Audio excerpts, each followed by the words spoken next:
मी असं म्हणणार आहे की ईव्हीएमच्या संदर्भात सुप्रीम कोर्टाने दिलेला निर्देश हा योग्य आहे.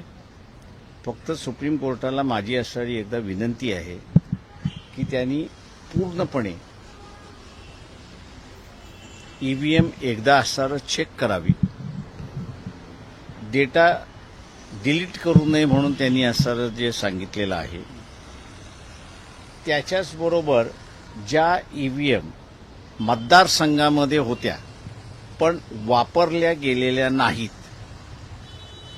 अशा ईव्हीएम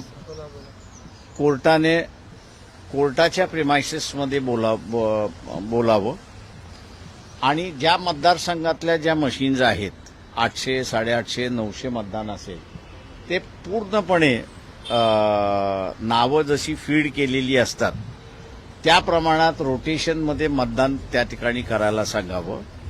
आणि ते मतदान योग्य येते का, म्हणजे आता समजा 850 मतदान आहे असं धरून चालू आणि 7 उमेदवार आहेत, तर 7 उमेदवार आहेत म्हणजे 7 माणसं त्यांनी उभी केली पाहिजे आणि त्या प्रत्येक 7 माणसाला 130 मतदान हे करायला सांगितलं म्हणजे राऊंडमध्ये वन आफ्टर ते करून घेऊन